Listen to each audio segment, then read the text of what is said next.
When you hear the word hospice, it might trigger thoughts of someone at the very end of their life. For patients with a terminal diagnosis who no longer want life-prolonging treatments, hospice can provide support, spiritual guidance, and pain relief. The goal of this type of care is to give the patient the best quality of life with the time they have left.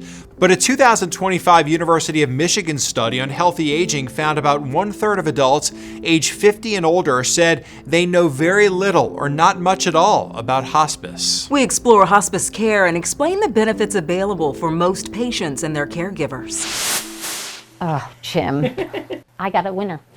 Kathy Sherwin describes her husband, Jim, as the love of her life. They were married for nearly 3 decades and had 4 children. But a routine trip to the doctor's office would forever change their lives when Jim received a heartbreaking diagnosis.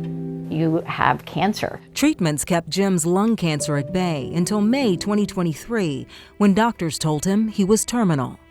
Kathy says her husband knew he didn't want to spend the time he had left in and out of the hospital, and he didn't want fear to rule their decisions. You weren't going to let this journey happen to us. We were going to be in control. Kathy knew Jim wanted to stay at home and spend his remaining time making memories with his family. She says it's part of the reason why he chose to enter hospice care.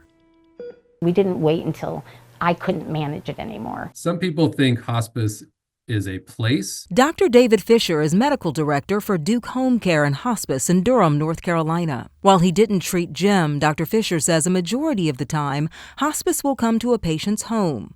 The team won't move in. Their loved ones remain the primary caregivers. Another misconception he hears is that someone has to be in the last weeks or days of their life to be eligible. So in order to receive hospice care, the doctor has to say that you are likely in your final 6 months of life. The patient must also agree to end life-prolonging treatment and start comfort care, which focuses on improving quality of life by managing pain and symptoms.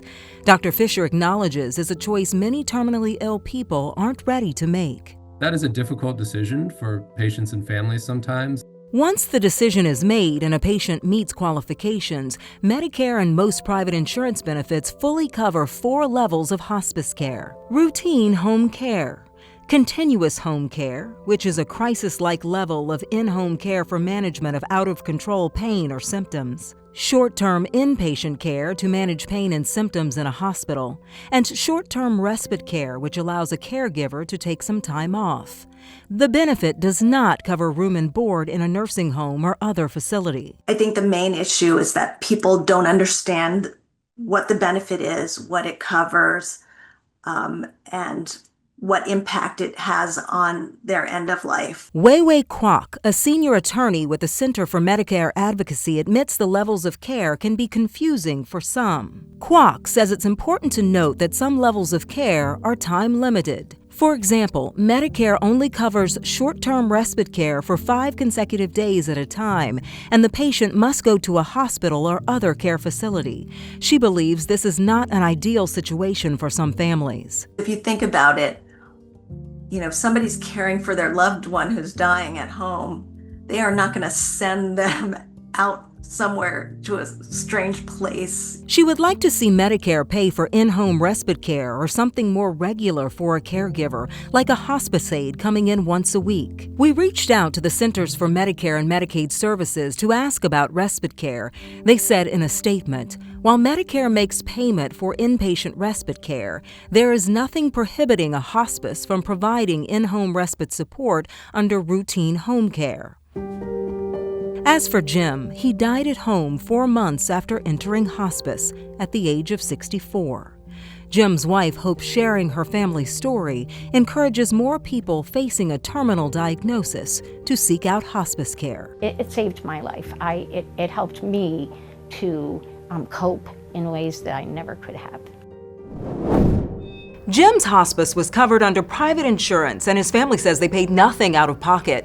According to industry experts, the majority of private insurance plans model their hospice coverage on the federal Medicare program. If a patient survives longer than 6 months, they can continue to receive hospice care as long as a doctor recertifies them as terminal. Senior advocate Robbie Boyd with the local Office of Aging in Roanoke, Virginia, suggests patients and their families talk with their doctor about their condition and hospice as early as possible to avoid any delays or interruptions in care. Doctors may hesitate to recommend hospice because prognosis is uncertain, especially with chronic illness like heart failure, COPD, and dementia.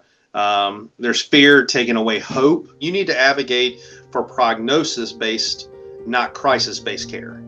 And families should watch for the signs that the hospice may be appropriate. Keep in mind, hospice can be stopped at any time if the patient improves or decides to pursue treatments once again.